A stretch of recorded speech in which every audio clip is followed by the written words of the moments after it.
Matter पदार्थ या द्रव्य।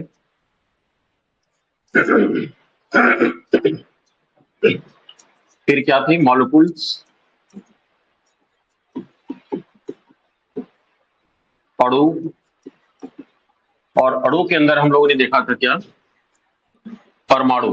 परमाणु के अंदर न्यूट्रॉन, प्रोटॉन, न्यूट्रॉन, प्रोटॉन। ठीक, इसके चारों तरफ इलेक्ट्रॉन,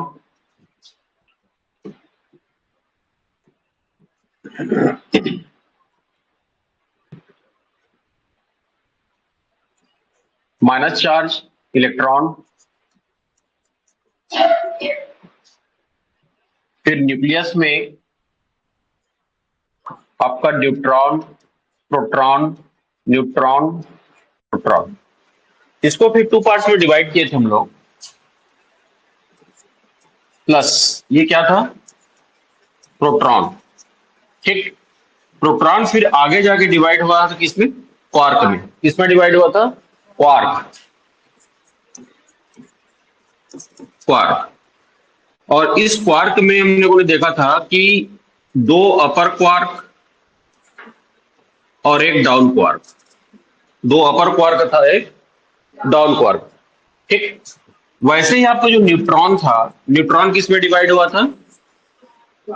ग्लूऑन। क्या बताया था मैं? एक इसमें है आपका अपर क्वार्क और दो इसमें रहेगा डाउन क्वार्क। ठीक, एक अपर क्वार्क और दो रहेगा क्या? Down quark.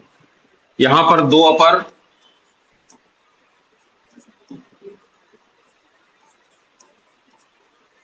और एक डाउन क्वार्क। ठीक, ग्लूऑन। क्या नाम है इसका? ग्लूऑन। ठीक,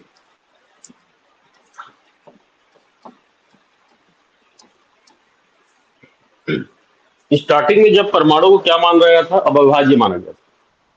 ठीक, परमाणु अविभाज्य है, उसको और छोटे छोटे पार्ट्स में डिवाइड नहीं किया जा सकता। लेकिन बहुत सारे साइंटिस्टों ने आगे चलकर क्या किया, जैसे जे थॉमसन आए, रदरफोर्ड आए, चेडविक आए, नील बोर्स आए, इन सारे वैज्ञानिकों के एक्सपेरिमेंट के आधार पर यह माना गया, उन्होंने उनके एनालिसिस के आधार पर, कि परमाणु अविभाज्य नहीं बल्कि क्या है? विभाज्य है। उसके और भी बहुत सारे छोटे छोटे टुकड़ों में विभाजित किया जा सकता है। आप देख सकते हैं पदार्थ किसमें टूटा है? अणु में, अणु परमाणु में। ये है आपका एटम्स, एटम्स। उसके बाद एटम्स में आपका जो न्यूक्लियस है, ये आपका न्यूक्लियस, नाभिक, नाभिक। ठीक, नाभिक फिर किसमें टूटा है? नाभिक में न्यूट्रॉन है, प्रोटॉन है, और प्रोटॉन फिर जाके ब्रेक हुआ है क्वार्क में।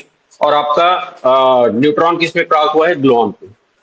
इसमें दो अपर क्वार्क, दो अपर क्वार्क और एक डाउन क्वार्क होता है। ठीक, आप सभी ने पढ़ा होगा क्वांटाइजेशन, क्वांटीकरण, आवेश का क्वांटीकरण। क्या पढ़े? आवेश का क्वांटीकरण। आवेश का क्वांटाइजेशन। आवेश का क्वांटाइजेशन या क्वांटीकरण क्या होता है? क्या होता है बताइए कोई भी। आवेश का क्वांटीकरण क्या है?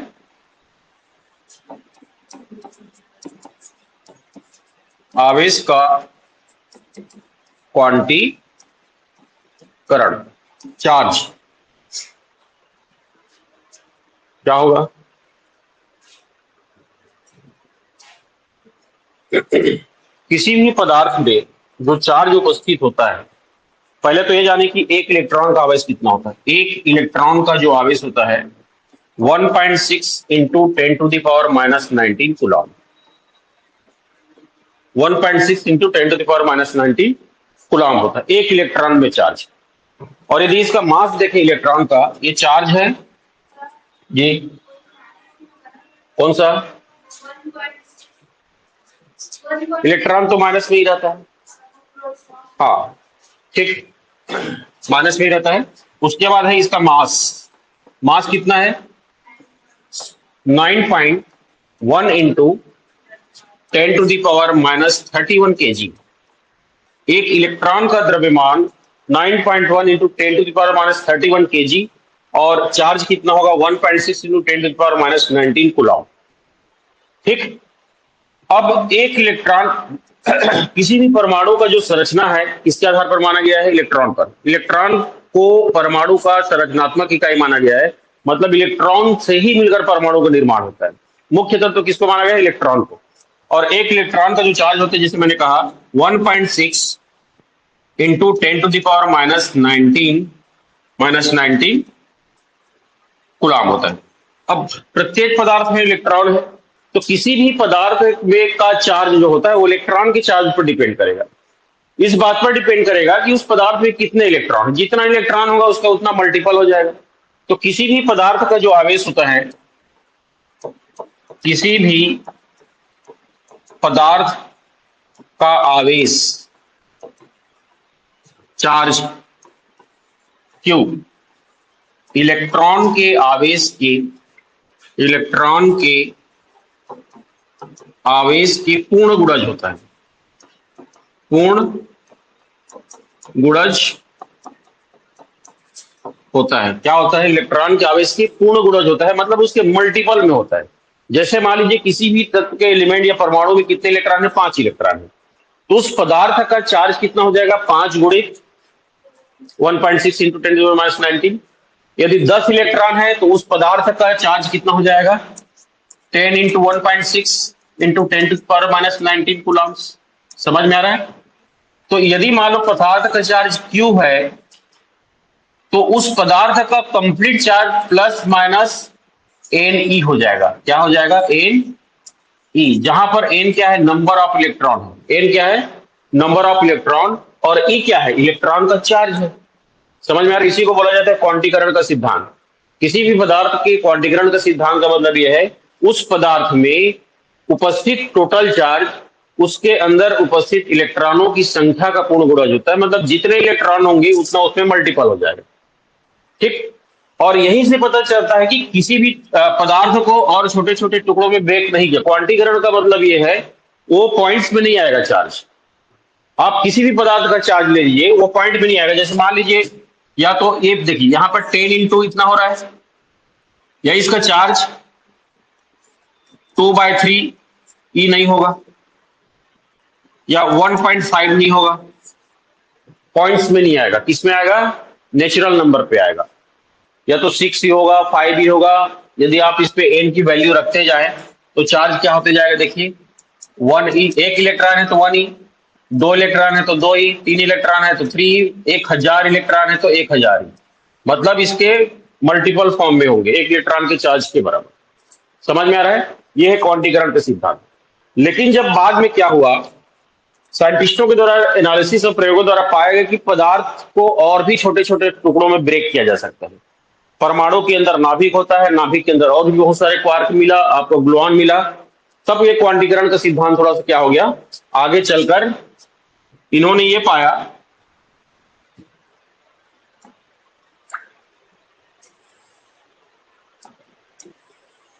कि जो क्वार्क है ग्लूऑन है, जिसमें हमने अपर क्वार्क और क्या देखा, अपर क्वार्क और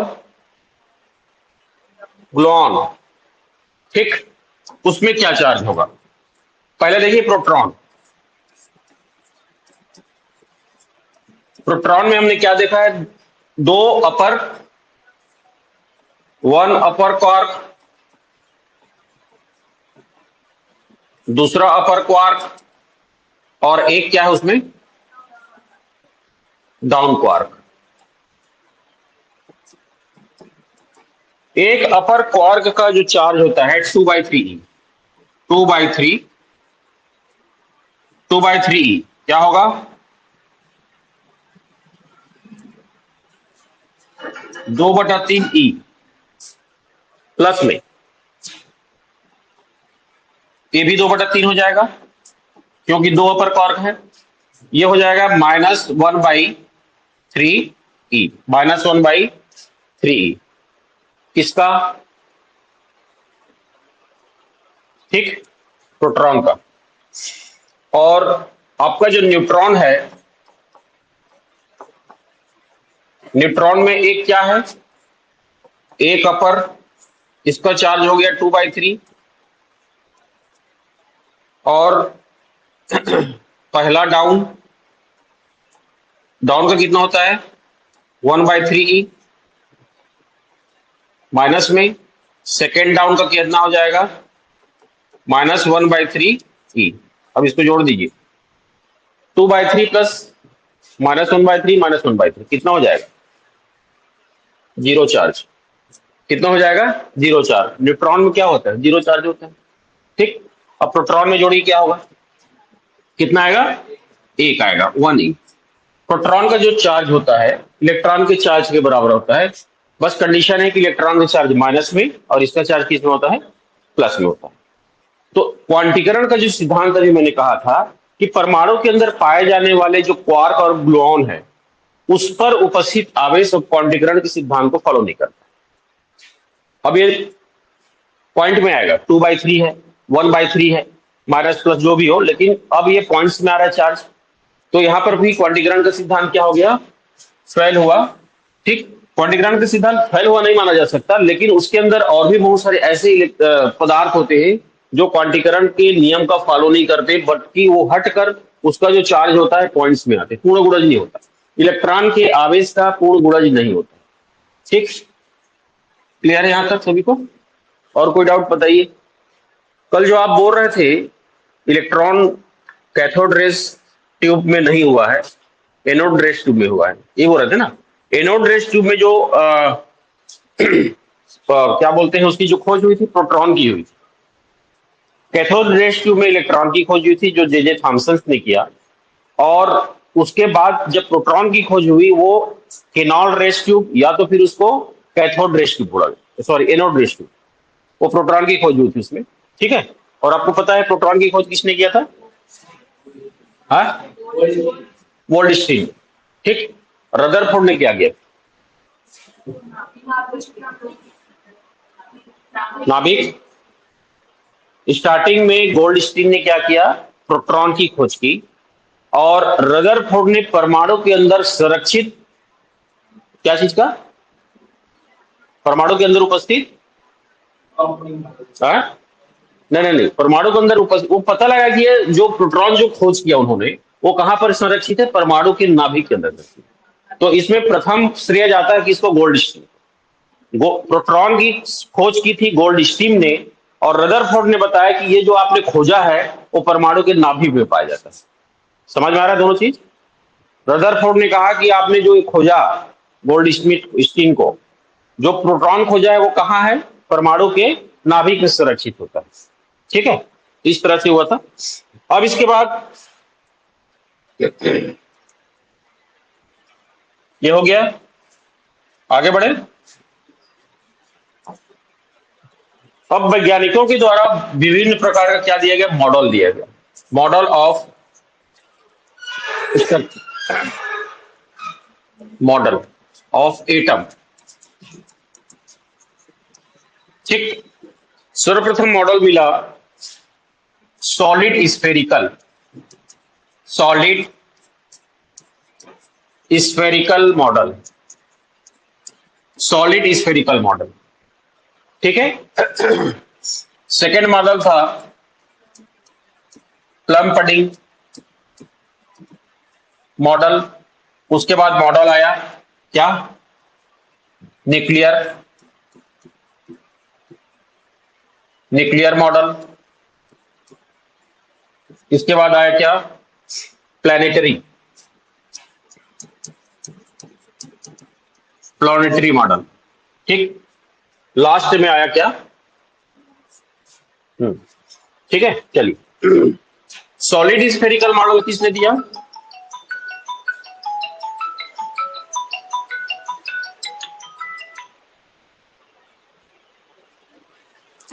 सॉलिड स्फेरिकल मॉडल किसने दिया,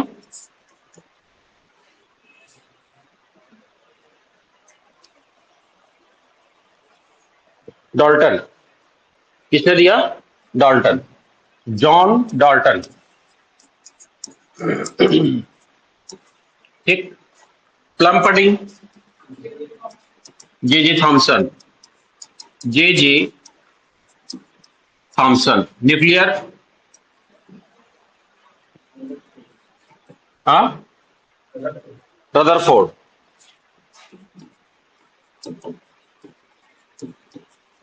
प्लेनेटरी,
रदरफोर्ड। उसके बाद प्लेनेटरी। प्लेनेटरी किसने दिया था? नील बोर्स। ठीक। लास्ट में आता है quantum. Quantum model. Quantum model. Quantum model किसने दिया था? श्रोडिंजर। श्रोडिंजर ने दिया था। ठीक है। सबसे पहले मॉडल दिया solid spherical model John Dalton ने। जॉन डाल्टन ने यह कहा कि जो भी परमाणु होता है या पदार्थों का जो परमाणु होता है वो सॉलिड होता है, ठोस होता है। और ये वाला श्रोडिंजर। श्रोडिंजर। ठीक। श्रोडिंजर। श्रोडिंजर। ठीक। और ये क्वांटम। जॉन डाल्टन ने कहा जो भी परमाणु होता है वो एक सॉलिड फॉर्म में होता है, स्फेरिकल फॉर्म में होता है और उसको ब्रेक नहीं किया जा सकता, तोड़ा नहीं जा सकता, एक सॉलिड फॉर्म में रहता है। जैसे एक बॉल है, क्वार्क का जो बॉल होता है या सॉलिड जो भी बॉल होता है वो क्या हो जाता है, वो आ, इस फॉर्म में रहता है, उसको ब्रेक नहीं किया जा सकता। ठीक। जे जे थॉमसन ने क्या कहा?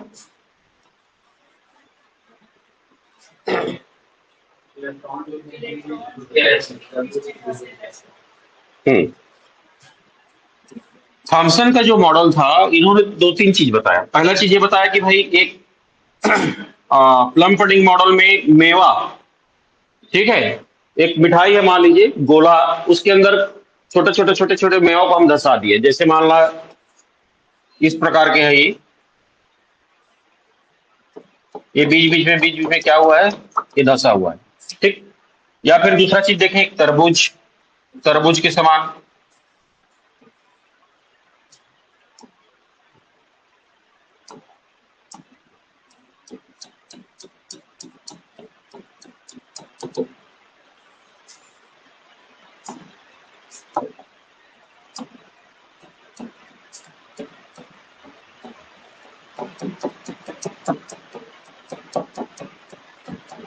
ये हो उल्टा जा रहा है ना? तरबूज को लाल दिखाना था, बीज को दिखाना था। ठीक है, इसको बीज मान लीजिए जो रेड रेड दिख रहा है उसको। ठीक। तो इस प्रकार क्या होता है, जॉर्ज थॉमसन ने कहा कि परमाणु क्या होता है, एक तरबूज के समान है। उसको हाफ कटिंग करेंगे तो आपको काला काला काला जो रेड कलर का पूरा तरबूज होता है। ठीक। और उसके अंदर जो बीज दिखाई देता है वो क्या है? इलेक्ट्रॉन है। उसके अंदर धंसे रहते हैं। ठीक। इसी तरह से एक और मॉडल इन्होंने बताया,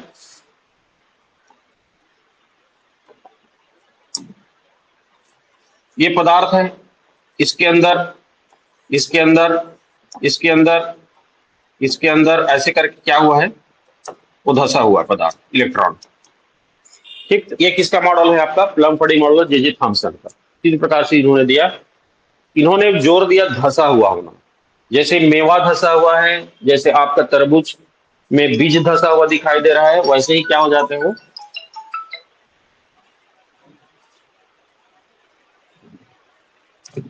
ठीक है। इसके बाद है कौन सा? रदरफोर्ड। रदरफोर्ड ने क्या कहा? Nuclear model. जैसे मान लीजिए बीच में एक धनावेश है, परमाणु है, और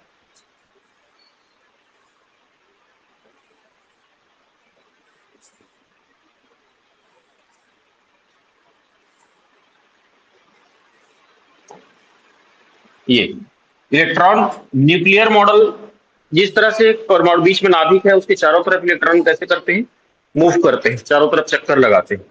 ठीक, इस तरह से घूमता रहता है electron. Niels Bohr's planetary model, planetary model में आप सब जान रहे हैं सौरमंडल के बीच में क्या है, सूर्य है, और इसके चारों तरफ ग्रह इस तरह से चक्कर लगाते हैं। मान लीजिए मून है, ये आपका अर्थ है। ठीक, ये है आपका नील बोर्स मॉडल। प्लानेट या सौरमंडल में जिस तरह से विभिन्न प्रकार के ग्रह सूर्य के चारों तरफ चक्कर लगाते हैं, एक विशेष ऑर्बिटल पे, एक विशेष कक्ष पे चक्कर लगाते हैं, उसी तरह से इलेक्ट्रॉन अपने नाभिक के चारों ओर क्या करते हैं, चक्कर लगाते, प्लानेटरी के थ्रू चक्कर लगाते हैं। बट ये आपका इलेक्ट्रॉन अलग है, एक इलेक्ट्रॉन इधर से घूम रहा है तो एक इधर से घूम रहा है तो एक इधर से घूम रहा है। बट आपका प्लानेटरी मॉडल जो है वो एक ऑर्बिटल में सेम, ठीक है, सेम डिस्टेंस बनाते हुए क्या कर रहे हैं, ऑर्बिट हो जाए। श्रोडिंजर, श्रोडिंजर ने क्या कहा,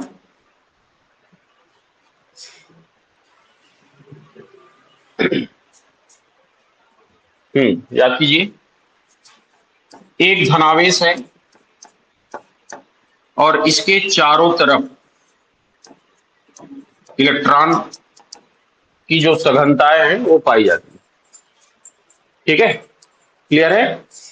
मेन है आपका प्लम पडिंग मॉडल, क्वेश्चन में जनरली आता है आपका। ये तो एक सिंपल है, ठोस गोले की तरह होता है, ब्रेक करना नहीं, अविभाज्य है ये। ठीक है, और प्लम पडिंग मॉडल और न्यूक्लियर मॉडल, ये तीन चीज इसको याद रखेंगे आप लोग, ये तीनों चीजों को।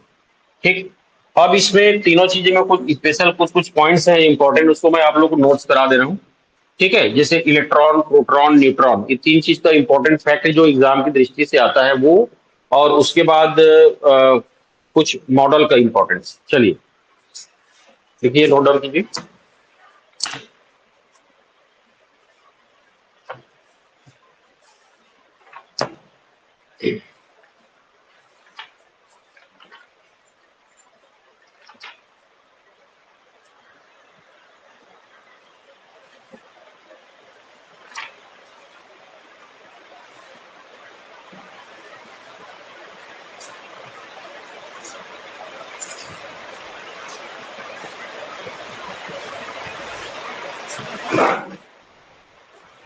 थॉमसन, जे थॉमसन में लिखिए, plum pudding model J Thomson में लिखेंगे। थॉमसन के अनुसार इलेक्ट्रॉन, थॉमसन के अनुसार इलेक्ट्रॉन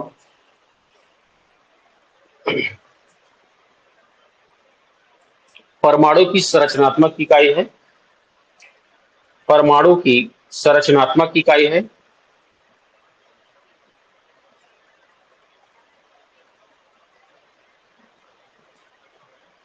इस मॉडल के अनुसार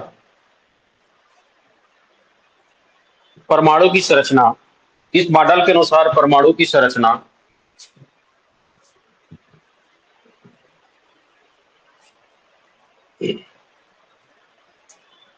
मेवे युक्त केक, मेवे युक्त केक, परमाणु की संरचना मेवे युक्त केक। ठीक, मेवे युक्त केक के समान होती है,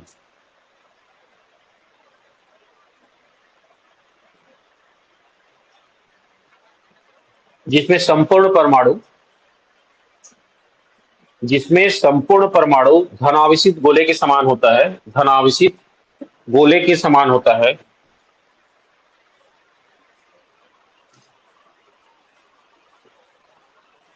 और ऋणावेशित इलेक्ट्रॉन, और ऋणावेशित इलेक्ट्रॉन उसमें मेवे के समान बिखरे होते हैं।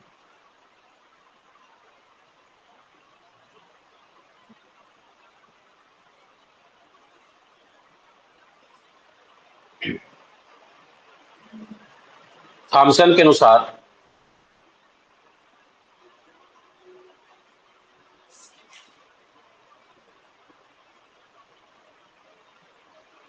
ऋणात्मक एवं धनात्मक। थॉमसन के अनुसार ऋणात्मक एवं धनात्मक आवेश, ऋणात्मक तथा धनात्मक आवेश परिमाण में समान होते हैं,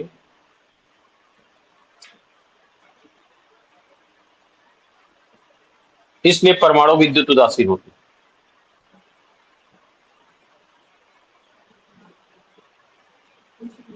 इसलिए परमाणु क्या होते हैं? विद्युत उदासीन होते हैं।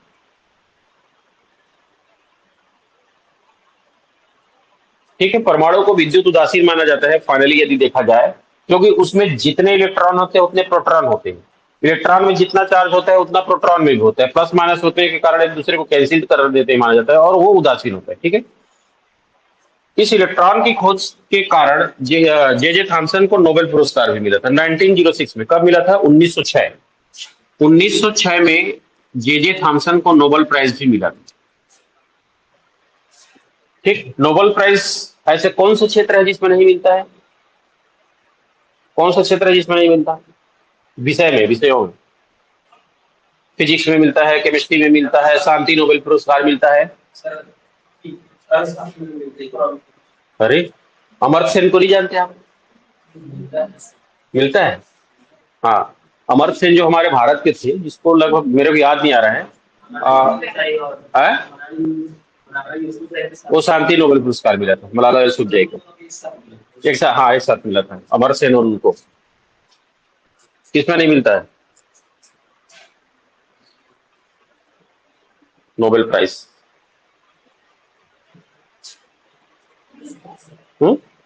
जी नहीं, साहित्य में मिलता है, लिटरेचर में मिलता है, शांति का नोबेल पुरस्कार मिलता है, विज्ञान के क्षेत्र में मिलता है, भौतिक के क्षेत्र में मिलता है, संगीत में भी मिलता है। मान लीजिए संगीत में नहीं, संगीत में नहीं मिलता है। मैं विषयों की बात कर रहा हूँ।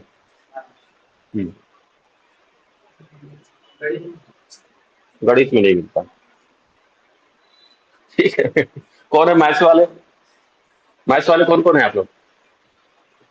बहुत देर किया गणित बोलने में। गणित के क्षेत्र में नोबेल पुरस्कार नहीं मिलता है। ठीक है, उसमें मिलता है एबेल पुरस्कार। क्या मिलता है? एबेल। ठीक है, नोबेल नहीं, एबेल। और इसके पीछे भी एक रोचक कहानी है कि गणित के क्षेत्र में क्यों नहीं दिया जाता है, मैं इसको बाद में बताऊंगा आप लोग को। ठीक है, आज तक सुने में देखा, हर साल नोबेल पुरस्कार डिस्ट्रीब्यूट होता है। ठीक है, हर साल दिया जाता है, उसमें देखना गणित नहीं दिखेगा आपको। ठीक है, रसायन में मिल जाएगा, सभी विषयों में मिलेगा लगभग लगभग जिसमें। हाँ, चलिए लिखिए आगे। थॉमसन मॉडल की कमियां, कमियां लिखिए, 2 पॉइंट से लिखेंगे, ज्यादा नहीं।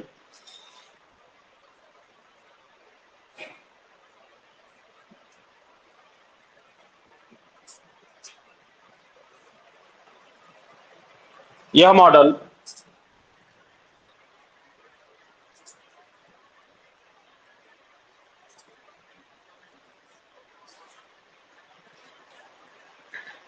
परमाणु के नाभिक के बारे में बताने में असमर्थ रहा। परमाणु के नाभिक के बारे में बताने में असमर्थ रहा।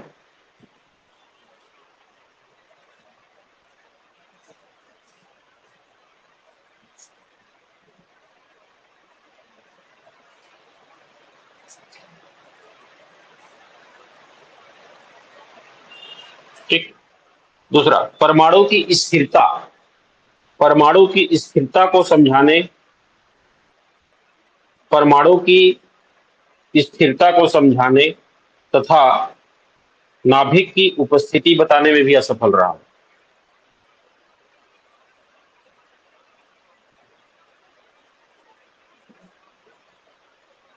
स्टेबिलिटी ऑफ एटम, परमाणु की स्थिरता और नाभिक की उपस्थिति को समझाने में असफल रहा।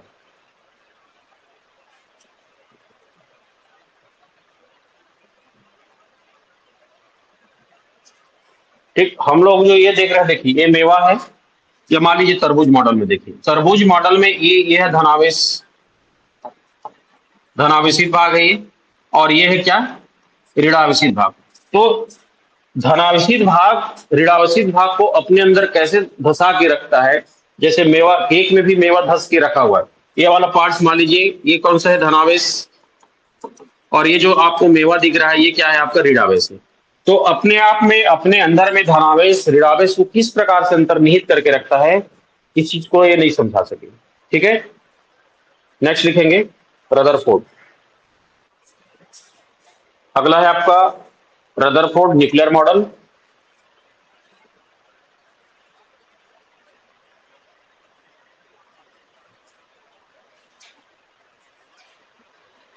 परमाणु का संपूर्ण धनावेश, परमाणु का संपूर्ण धनावेश एवं द्रव्यमान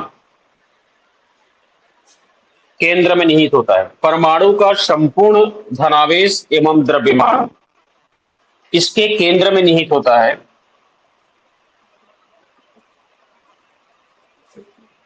जिसे नाभिक कहते हैं।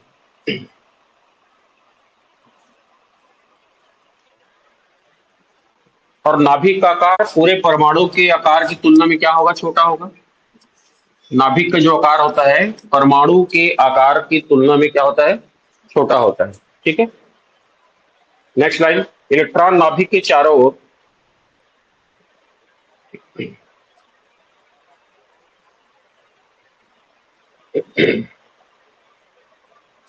इलेक्ट्रॉन नाभिक के चारों ओर एक निश्चित वृत्ताकार कक्षाओं में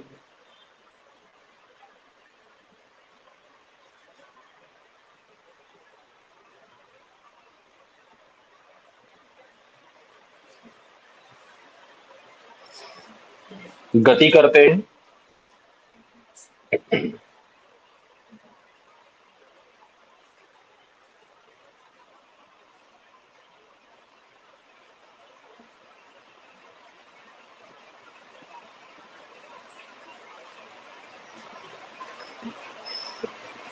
नेक्स्ट लाइन। इलेक्ट्रॉन और नाभिक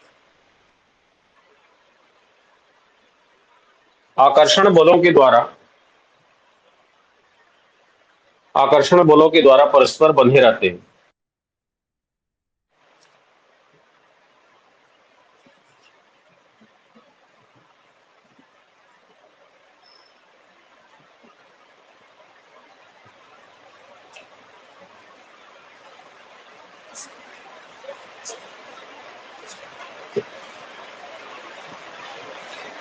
ठीक है, कमियां, रदरफोर्ड की कमियां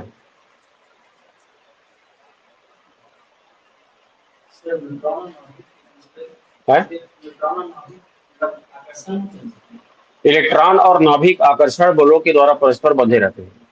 इलेक्ट्रॉन और नाभिक आकर्षण बल के द्वारा परस्पर बंधे रहते हैं। रदरफोर्ड की कमियां,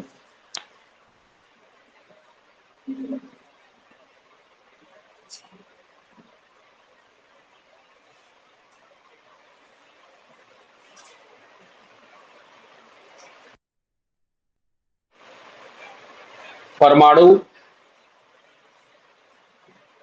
रदरफोर्ड के अनुसार परमाणु को अस्थायी होना चाहिए। रदरफोर्ड के अनुसार परमाणु को अस्थायी होना चाहिए, परंतु परमाणु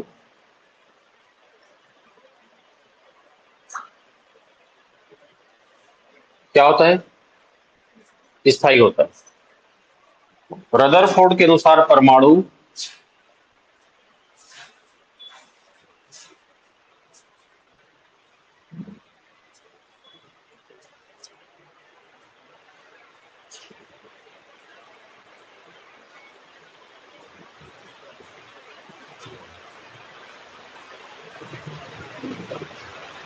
क्या होना चाहिए, अस्थायी होना चाहिए, जबकि अस्थायी। तो इसको इस तरह से समझा, उसमें देखिए आप,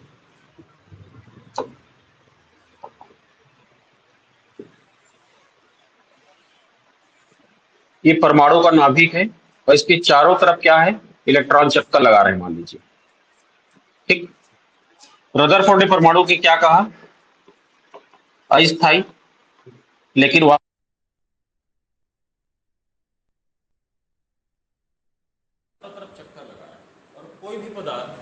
जिसमें चार्ज है जब मूव करेगा उसमें रेस निकलेगी और उसमें उसका वजन मास में कमी आएगी और ऊर्जा में कमी आएगी। उसमें जितने भी ऊर्जा पाया जाएगा उसमें धीरे धीरे उसका क्षय होगा और क्षय होने के कारण उसका ऊर्जा क्या होगा, कम होगा। और जैसे ही इसका ऊर्जा कम होगा तो इलेक्ट्रॉन कम ऊर्जा स्तर की ओर क्या होगा, बढ़ेगा। और एक स्थिति ऐसा आएगा नाभिक के पास जाकर इलेक्ट्रॉन समाप्त हो जाएगा। ठीक, मतलब इस प्रकार के चेंजेस उसमें आते रहेंगे। इसमें परमाणु उसके चारों तरफ चक्कर लगाने वाले जितने भी इलेक्ट्रॉन है वो ऊर्जा का क्षय करेगा और ऊर्जा का क्षय करने के कारण वो धीरे धीरे निम्न ऊर्जा स्तर की ओर बढ़ेगी और अंततः क्या हो जाएगा, समाप्त हो जाएगा। मतलब उसमें चेंजेस होती रहेगी। बट परमाणु क्या है, अस्थायी है। इसी चीज को रदरफोर्ड ने नहीं समझा। ठीक है, इसी चीज को रदरफोर्ड समझा नहीं पाए।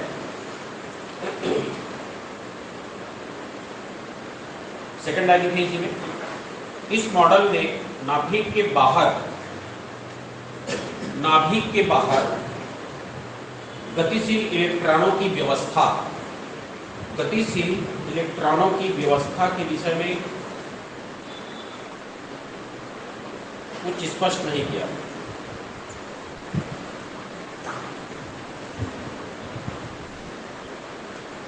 तो नाभिक के बाहर जो इलेक्ट्रॉन मूव कर रहे हैं गति अवस्था में है, उसकी किस प्रकार से अरेंज है उसके बारे में नहीं बता पाए। ठीक है, अगला लिखिए मॉडल, बोर मॉडल, बोर का परमाणु मॉडल, लास्ट सॉरी ये planetary model, Niels Bohr planetary model.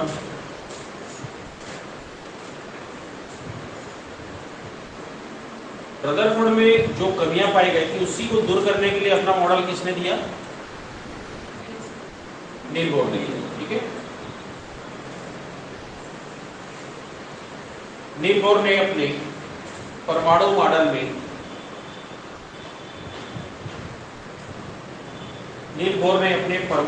में क्वांटम सिद्धांत का प्रयोग किया। नील बोर ने अपने परमाणु मॉडल में क्वांटम सिद्धांत का प्रयोग किया, क्वांटम सिद्धांत का प्रयोग किया।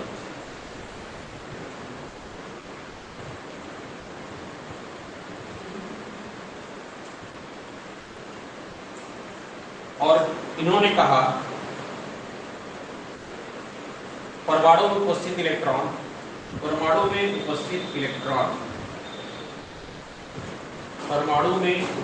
इलेक्ट्रॉन नाभिक के चारों ओर एक निश्चित कक्षा में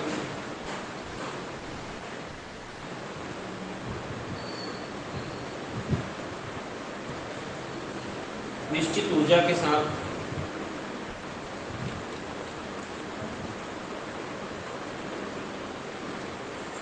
निश्चित कोणीय संवेग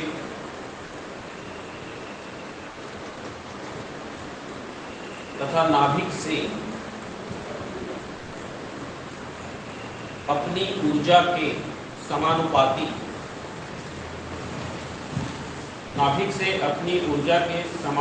दूरी पर ही चक्कर लगाते हैं। नाभिक से अपनी ऊर्जा के समानुपाती दूरी पर ही चक्कर लगाते हैं।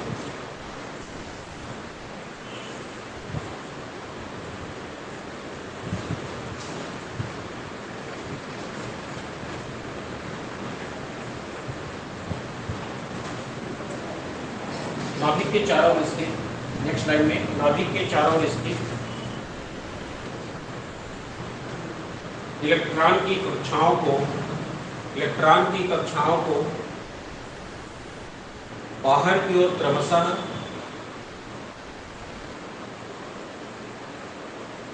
ओर क्रमशः के कैपिटल में लिखेंगे KLMN अथवा 1 2 3 4 से प्रदर्शित किया जाता है।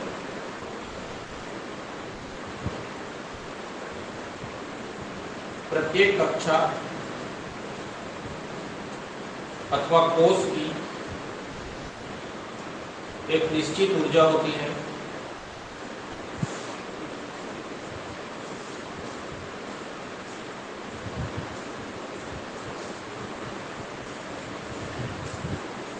और इन्हें ऊर्जा स्तर भी कहा जाता है, और इन्हें क्या कहा जाता है, ऊर्जा स्तर, एनर्जी लेवल।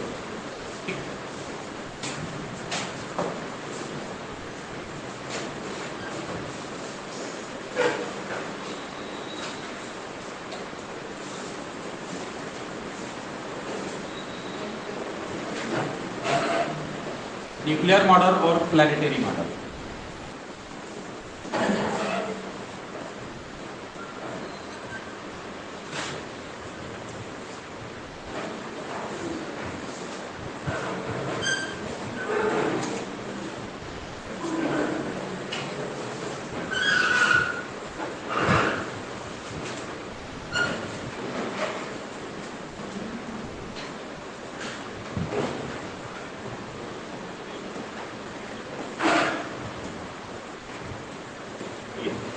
ठीक, अब इसमें जहां पर इलेक्ट्रॉन इस नाभिक के चारों ओर घूम रहा है वो एक निश्चित डिस्टेंस पे नहीं है, न्यूक्लियस एक निश्चित डिस्टेंस पे नहीं है। जैसे मान लीजिए यहाँ पर मैं इसको मैं न्यूक्लियस मान लूँ और ये मेरे हाथ इलेक्ट्रॉन है, इसको यदि मैं इसके चारों तरफ मूव कराऊँ या नज़दीक आ गया, फिर ऐसे डिस्टेंस हुआ, फिर यहाँ पर नज़दीक, मतलब एक निश्चित डिस्टेंस पर मूव नहीं कर रहा है।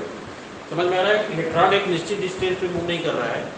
लेकिन आपको जो प्लानिटरी मॉडल किसने दिया, नील बोर्स ने जो प्लानिटरी मॉडल दिया था, उसमें उन्होंने ये कहा कि इलेक्ट्रॉन इस नाभिक के एक निश्चित डिस्टेंस, निश्चित कोणीय संवेग और निश्चित ऊर्जा स्तर पर वो क्या करता है, दूरी बनाते हुए क्या करता है, मूव करता है। मतलब प्रत्येक कक्षा की जो दूरी होगी नाभिक से निश्चित होगी और उस निश्चित दूरी पर ही क्या करता है, इलेक्ट्रॉन मूव करता है। इन्होंने इस चीज को नहीं बता पाया था इलेक्ट्रॉन किस स्थिति में मूव कर रहे हैं, कितना डिस्टेंस बना के मूव कर रहे हैं, और इस कमी को किसने कंप्लीट किया, आपके नील्स बोर ने कंप्लीट किया। और उन्होंने कहा कि अलग अलग ऊर्जा स्तर पर इलेक्ट्रॉन क्या करता है, एक नाभिक से निश्चित दूरी पर क्या करता है, मूव करता है, चक्कर लगाता है। ठीक है, और इसको क्या क्या नाम दिया, K, L, M, K या फिर 1, 2, 3, 4 एक अक्ष K, L, M, N, इस तरह से उन्होंने क्या किया, उसका नाम दिया। और इसी कक्षा पे क्या होते हैं, परमाणु क्या होते हैं, इलेक्ट्रॉन क्या होते हैं, चक्कर लगाते हैं। और साथ ही साथ में बाद में क्या हुआ, स्पिन, इलेक्ट्रॉन अपने नाभिक के चारों तरफ चक्कर लगाने के पश्चात साथ साथ चक्कर लगाने के साथ साथ कैसे घूमता है, स्पिन भी होता है। मतलब परमाणु चारों तरफ तो घूम ही रहा है, साथ ही साथ में उसमें भी घूम रहे, जैसे पृथ्वी, ठीक है, सूर्य के चारों ओर तो घूम ही रहा है, रेगुलेशन हो रही है, साथ ही साथ में क्या हो रहा है, रोटेशन भी हो रहा है, अपने अक्ष पर क्या हो रहा है, रोटेट हो रहा है। उसी तरह से इलेक्ट्रॉन भी नाभिक के चारों तरफ क्या करता है, घूमता है, और साथ ही साथ में अपने जगह में भी क्या करते हैं, रोटेट होते हैं। सीधी सी बात, जिस तरह से सोलर सिस्टम में अर्थ सूर्य के चारों चक्कर लगा रहा है, साथ ही साथ में अपने अक्ष पर भी रोटेट कर रहा है, उसी तरह से इलेक्ट्रॉन क्या होता है, नाभिक के चारों ओर एक अपने कक्षक में घूमता है, साथ ही साथ में अपने अक्ष पे भी रोटेट करता है। इस तरह से प्लैनेटरी मॉडल किसने दिया था, नील बोर्स ने। इसकी कमी को पूरा किया उन्होंने, परमाणु के चारों तरफ घूमने वाले इलेक्ट्रॉन की जो एक्चुअल पोजीशन होती है, कितना डिस्टेंस पे घूमता है, उसको नहीं बता पाए थे कौन, रदरफोर्ड। और रदरफोर्ड जो नहीं बता पाए थे, उसी इलेक्ट्रॉन की स्थिति को किसने स्पष्ट किया, नील बोर्स ने स्पष्ट किया। ठीक है, नेक्स्ट है, देखिए इसको एक क्वेश्चन, कमियां, बोर की कमियां। बोर का परमाणु मॉडल हाइड्रोजन जैसे सरल परमाणु की व्याख्या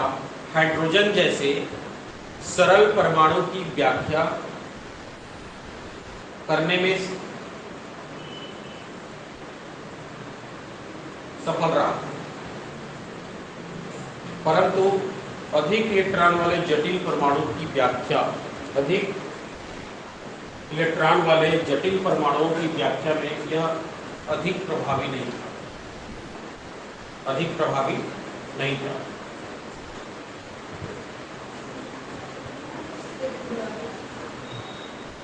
बोर का परमाणु मॉडल हाइड्रोजन जैसे सरल परमाणुओं की व्याख्या करने में सफल रहा, परंतु अधिक इलेक्ट्रॉन वाले जटिल परमाणुओं की व्याख्या में यह अधिक प्रभावी नहीं रहा। एक और पॉइंट लिख लीजिए इसमें। नेक्स्ट, यह मॉडल परमाणुओं के वर्णक्रम परमाणुओं के वर्णक्रम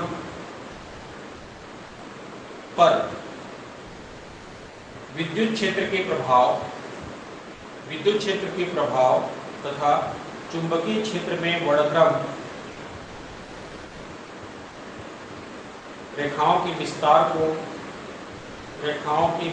को समझाने में असफल रहा।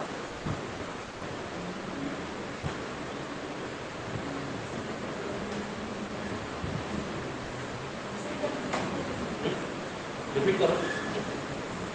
यह मॉडल परमाणुओं के वर्णक्रम पर विद्युत क्षेत्र के प्रभाव तथा चुंबकीय क्षेत्र में वर्णक्रम रेखाओं के विस्तार को समझाने में असफल रहा।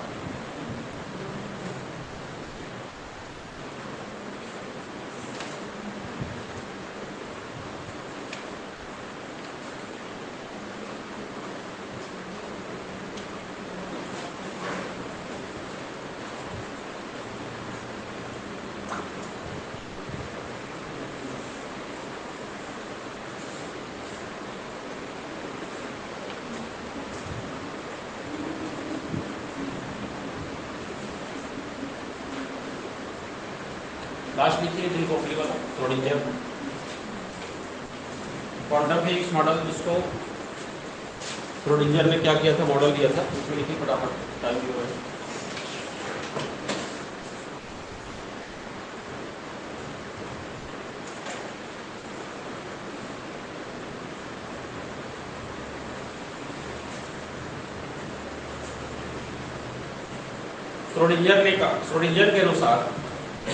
श्रोडिंगर के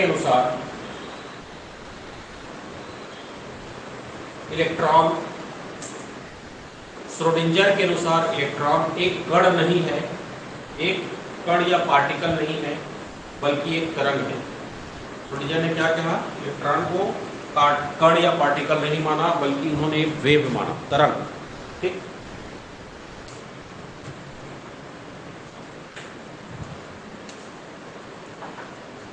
परंतु मैक्स बॉर्न ने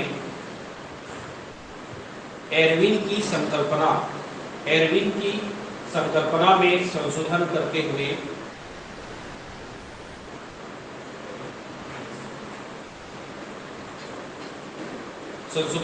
हुए कहा कि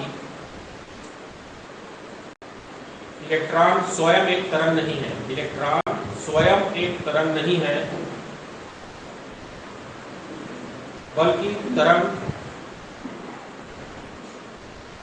बल्कि तरंग इलेक्ट्रॉन ही एक अवस्था है। तरंग इलेक्ट्रॉन की क्या है, एक अवस्था है।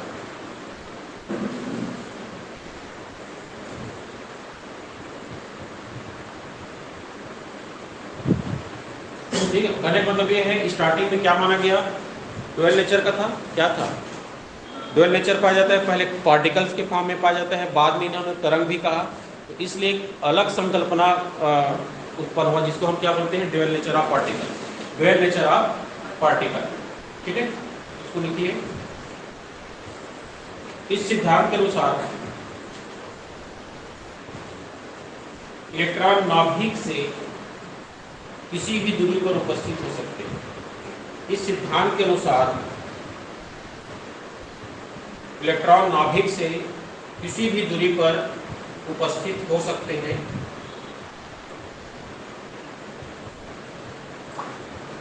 परंतु इलेक्ट्रॉनों की ऊर्जा स्तर के आधार पर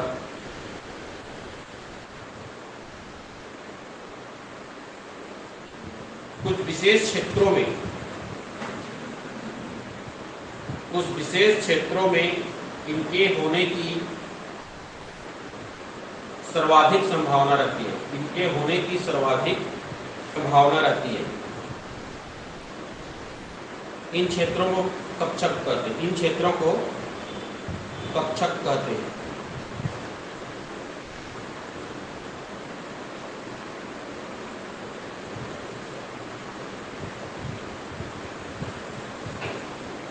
जिनका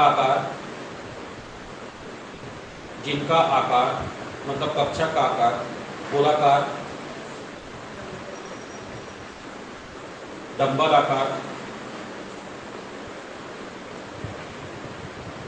तथा अर्धचक्रीय आकार के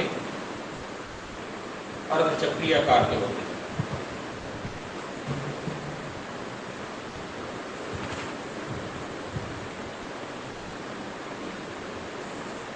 ठीक है, ये आपका पूरा पांचों मॉडल कंप्लीट हो गया है परमाणु से संबंधित। इलेक्ट्रॉन का जो चार्ज था उसको भी नोट कर लीजिए आप लोग, यदि नहीं किए होंगे तो। चार्ज कितना था इलेक्ट्रॉन में? -1.6 इंटू 10⁻⁻90 कूलम।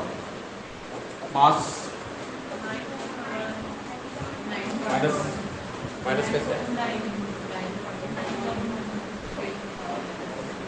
9.1 इंटू 10⁻31।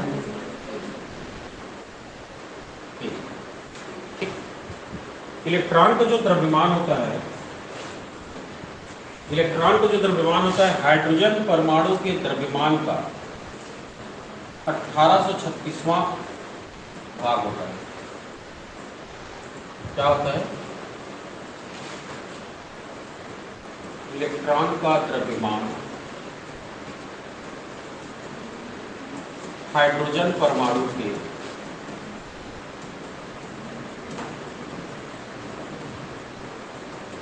सबसे छोटा परमाणु हाइड्रोजन है, सबसे छोटा हाइड्रोजन है, परमाणु क्रमांक 1 है, परमाणु द्रव्यमान भी समथिंग 1 होता है लगभग, है ना। और इसी द्रव्यमान के से तुलना किया गया जिसका इलेक्ट्रॉन का, इसका जितना द्रव्यमान हो सबसे छोटा परमाणु हाइड्रोजन, उसका 1/1836वां भाग है मान के चलिए इलेक्ट्रॉन का द्रव्यमान, तो कितना कम? ठीक है, 1836वां भाग इलेक्ट्रॉन का जो द्रव्यमान होता है वो कितना होगा? 1/1836वां भाग। आप सोच लीजिए, मतलब 9 पॉइंट कितना बताया? 1 इंटू 10⁻31। अब इसको सॉल्व कैसे करेंगे? कितना है? 9.1 अपॉन कितना? 0, 31 0।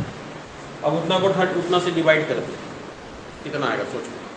ठीक है, ये 31 0 होगा ना, ये ठीक। इस तरह से ये आपको अणु परमाणु और परमाणु की संरचना, ठीक है, आपकी जो टॉपिक सिलेबस भी दिया था पता है। इसके अलावा और क्या बच गया? ऑक्सीजन और हाइड्रोजन और नाइट्रोजन और ऑक्सीजन, 2 एलिमेंट्स पढ़ना है, उसमें अलग से दिया हुआ है नाइट्रोजन और ऑक्सीजन।